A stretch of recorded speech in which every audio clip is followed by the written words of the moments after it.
안녕하십니까. 오늘 이 시간에는 북한의 스마트폰을 직접 살펴보면서 북한의 이동통신 현황에 대해서도 같이 알아보는 시간을 갖도록 하겠습니다. 오늘 저와 함께 해주실 분이 계십니다. 네, 안녕하세요. 민주평통 청년자문위원 박아람입니다.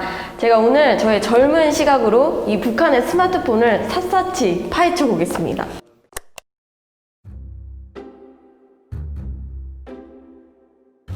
박아람 위원님께서는 우리나라에 스마트폰이 언제 처음 출시되었는지 기억하시나요? 제가 처음 스마트폰을 썼던 게, 이러면 약간 나이가 나오니까 한 7, 8년 정도 된 것 같아요. 네. 우리나라에 처음 스마트폰이 출시된 게 2009년도 아이폰이 출시되면서라고 볼 수 있는데요. 네. 스마트폰이 출시되면서 우리의 삶이 굉장히 많이 바뀌었죠. 그렇게 변화했는데 북한도 예외는 아닌 것 같습니다. 맞아요. 사실 제가 처음 북한 스마트폰 굉장히 많이 사용했다라고 들었을 때만 해도 거의 400만 명이었는데 지금 현재는 600만 명까지 도달했다고 하더라고요. 그리고 또 외신에서는 평양에 굉장히 많은 사람들이 스마트폰을 사용을 하는 거 보면서 약간 뭐 스마트폰 좀비다 이렇게 표현을 한 그런 기사도 났다고 하더라고요. 네. 지금 이 자리에 있는 폰이 평양 2419라는 북한의 스마트폰입니다. 네. 2017년도에 출시된 폰이고요. 우리나라로 치면 갤럭시 S3 정도에 비견되는 모델이라고 보실 수 있을 것 같습니다. 북한 스마트폰 2419 스마트폰이고요. 네. 비교를 하고 있고요. 저도 한번. 예. 언뜻 보기엔 진짜 제 거랑 별 차이가 없는 것 같아요. 예. 뭔가 그립감도 그렇고 무게도 그렇고 예. 오히려 약간 더 가벼운 것 같은 느낌이 들기도 합니다. 예. 네. 한번 전원을 켜보겠습니다. 네. 전원을 켜면 평양. 외관상으로는 네. 우리나라 스마트폰하고 크게 다를 바 없지만 네. 일단 평양이라는 로고에서 북한의 스마트폰이구나라는 걸 알 수 있겠죠. 네. 아니 눈이 오고 있네요 지금. 예. 네. 이렇게 네. 동일하게 네. 앱들이 구성되어 있고요. 와, 여기 보니까 뭐 번호판, 주소로, 예. 이 통보문은 약간 우리랑 SMS 다르긴 한데 약간 문자 메시지 그런 거인 것 같네요. 다른 거는 다 진짜 비슷한 것 같은데 특히 이 자료봉사 2.0? 이게 뭘까요?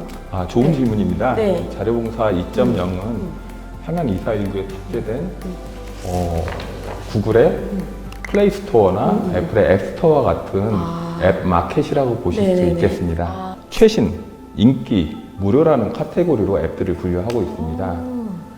다만 안타깝게도 지금 저희가 북한 통신망에 접속을 할 수 없기 때문에 도움말을 통해서 그 기능을 알아볼 수밖에 없을 것 같아요. 통신망이 그러면 안 잡히는 건가요? 예를 들면 뭐 와이파이로 연결하거나 아니면 유심칩 같은 거를 끼워도 그게 조금 안 되는 건가요? 자료봉사 2.0과 같은 이 앱을 이용하기 위해서는 북한의 이동통신망을 위한 그 데이터 서비스에 가입을 해야 됩니다. 보시는 것처럼 고려링크에서는 그 5가지 부류의 자료통신 봉사를 제공한다고 지금 기술하고 있습니다. 약간 고려링크가 우리나라로 치면 그 통신사네요. 예, 맞습니다. 북한에는 총 3개의 통신사가 있습니다. 2008년도에 고려링크라는 브랜드로 서비스를 제공하고 있고요. 그 이후에 강성네트 그리고 별이라는 통신사가 등장하면서 총 3개사의 경쟁 체제를 이루고 있습니다. 약간 우리는 벌써 이제 통신망이 5G잖아요. 예. 근데 이제 뭐 3G면은 굉장히 답답할 것 같은데 128kbps가 어느 정도 속도인가요? 요금제에 따라서 자료 전송 속도를 차등하고 있는데요. 이 128kbps라고 하면 거의 기초적인 수준의 인터넷이 가능한 수준? 이렇게 보시면 될 것 같습니다. 그리고 조금 더 높은 1mbps라고 한다고 하면 동영상 재생은 가능하다. 이 정도의 속도라고 보시면 되고 우리나라의 5G LTE하고는 많이 차이가 나는 면이 있겠죠. 아무래도 우리나라 사람들이 봤을 때는 예. 굉장히 맞습니다. 답답하겠네요. 예. 유료 앱도 그거를 저희가 구매를 할 수 있다고 하던데. 예. 전자결제 서비스를 통해서 유료 앱을 구매할 수 있다고 되어 있고요. 왁진 허가 봉사라는 말이 좀 있습니다. 네, 왁진이 무엇일까 보면 지금 백신을 프로그램 백신을 스마트폰 백신을 얘기하는 거고요. 그 클락세라는 왁진을 다운로드 받아서 이용할 수 있다고 기술하고 있습니다. 아까 보니까 그 사전 앱이 특히나 굉장히 많더라고요. 예, 예. 네. 조선말 사전, 다국어 사전, 한자 사전, 중어 배우기, 뭐 영어 A로부터 Z까지 이런 것들도 많이 있고요. 네네네. 중어 배우기를 한번 들어가 보죠. 그래서 지금 보면 평양 외국어 학원에서 중국어를 배우는 학생들이 직접 사용하는 교재들을 여기 업로드가 되어 있습니다. 조선 대백과 사전을 한번 들어가 보죠. 네. 조선 대백과 사전은 우리가 단어를 입력해서 네. 어떤 뜻이 있는지 한번 살펴볼 수 있는데요. 네네네. 한번 시연을 해보시겠어요? 네네네.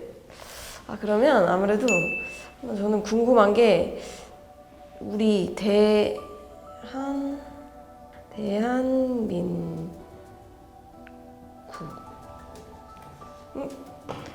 안 나오는 것 같아요. 그죠? 예. 네. 아, 안 나오네요. 대한민국이라든지 네. 아니면 그러면 한국 이런 한국을 한번 것들은- 쳐볼까요? 예. 네. 한국을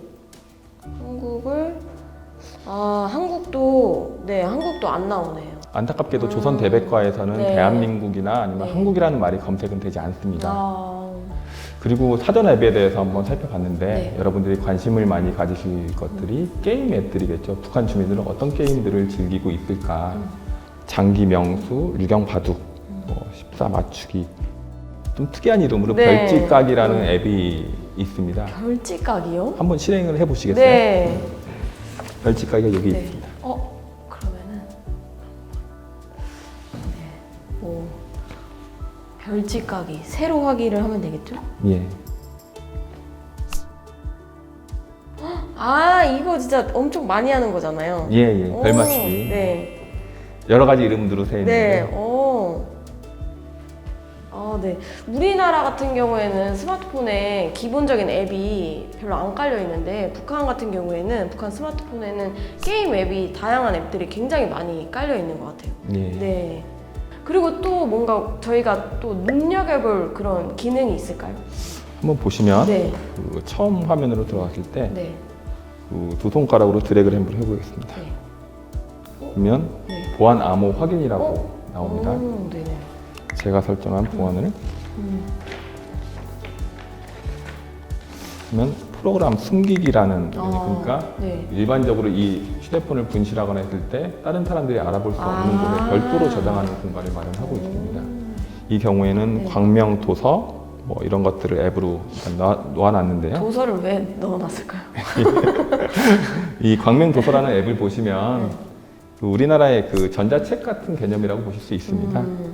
구입한 도서, 이렇게 사회과학 도서 이렇게 분류가 되어 있는 것들을 알 수 있고요. 구입한 도서라는 명칭에서 보실 수 있는 것처럼 유료로 도서를 구입할 수 있다는 것을 우리가 확인할 수 있겠습니다. 그리고 또 하나의 앱이 탑재되어 있는데 주패놀이라는 주패놀이. 카드놀이 같은 개념이라고 보시면 되겠습니다. 네. 이것도 게임 앱도 같이 보안으로 걸어놨습니다. 네, 추가적으로 또 어떤 앱들이 이 평양 2419에 담겨져 있는지 알아보겠습니다. 사무처리 앱을 한번 보면 업무용으로 스마트폰을 어떻게 활용하는지 알 수 있을 것 같아요. 사무처리 앱을 실행해 보겠습니다. 사무처리 앱을 실행을 하면 최근 파일, 기억 카드 뭐 이런 식으로 메뉴가 있고요. 세로를 한번 눌러보죠. 세로라고 하니까 문서, 우리 마이크로소프트 워드죠.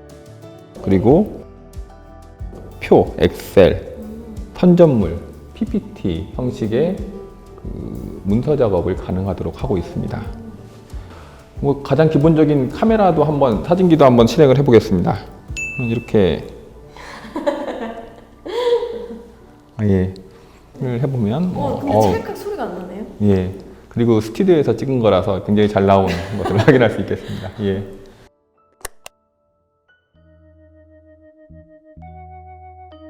박아람 위원님, 오늘 저와 북한의 스마트폰을 짧게나마 살펴봤는데 어떠셨나요? 진짜 생각보다 굉장히 우리 스마트폰하고 비슷하고 또 되게 잘 만들었다 이런 생각들이 들더라고요. 그러면서 또 한편으로는 이거 진짜 북한이 만들었을까? 약간 이런 생각도 했던 것 같아요. 북한에서는 그 여러 가지 스마트폰 브랜드들이 있습니다.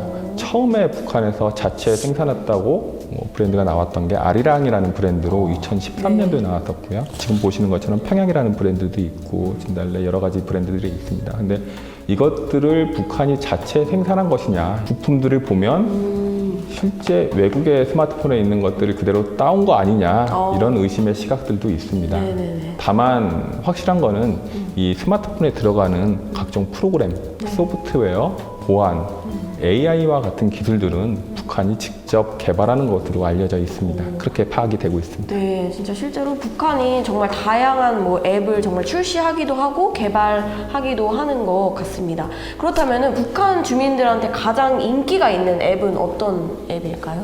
지금 우리나라랑 비교를 해서 보신다면 통상 SNS를 많이 이용을 하죠. 그쵸, 그쵸. 페이스북이라든지 네. 아니면 카카오톡, 트위터 이런 앱들을 많이 이용을 하고, 저 같으면은 뭐 요즘 업무 툴인 뭐 화상회의 앱, 미더스 같은 화상회의 앱도 많이 이용을 하는데, 지금 보신 것처럼 북한의 앱들은 통상 그 정보 제공의 목적이거나 아니면 게임과 같은 단순 오락 용도로 좀 머물러 있는 것들이 알 수 있습니다. 그래서 네네. SNS와 같은 교류하고 이런 앱들은 잘 살펴지지가 않죠. 그 북한 주민들이 이제 굉장히 많이 스마트폰을 사용을 하고 있지만 사실 뭔가 SNS라든지 아니면 인터넷을 사용한다라는 그런 얘기들은 많이 못 들어봤거든요.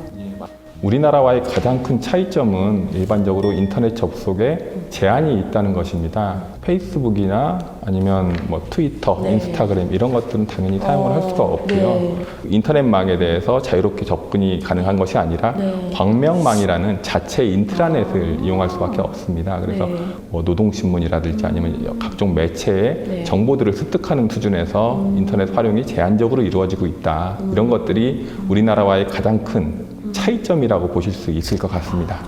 스마트폰을 사용하는 겉보기에는 굉장히 비슷해도 아무래도 외부에서 이제 정보가 유입되는 게 굉장히 경계를 하고 있나 봐요. 그리고 마지막으로 굉장히 궁금한 것이 사실 이런 IT 분야에 대해서 어떻게 우리가 협력할 수 있을지 또 그런 점이 궁금합니다. 예. 네.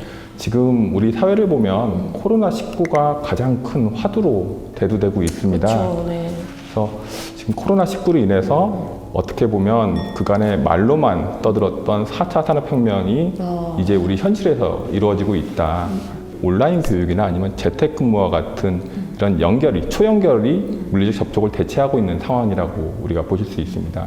근데 이러한 초연결을 가능하게 한 것은 우리의 우수한 통신 인프라와 ICT 기술이라고 볼 수 있겠죠. 근데 생각해보면 북한도 마찬가지 상황에 직면하고 있다고 보입니다. 이런 비대면 사회를 어떻게 이룩할 것인지에 대해서 현재의 북한 이동통신망으로 이것이 가능할 것이냐, 어떻게 업그레이드할 것이냐, 여기에 대한 고민도 깊어질 수밖에 없다고 생각을 하고요. 지금 당장 우리가 할 수 있는 것들은 많지 않겠지만 향후 남북 협력의 주요 아젠다로 통신과 ICT 기술을 논의할 필요가 있다고 보이고요. 말씀하신 것처럼 향후 지금 코로나19 시대를 맞이해서도 그렇고 우리가 글로벌화되는 세계에서 어떻게 남과 북을 연결할 것인지를 많이 고민할 필요가 있다고 보입니다. 네, 알겠습니다.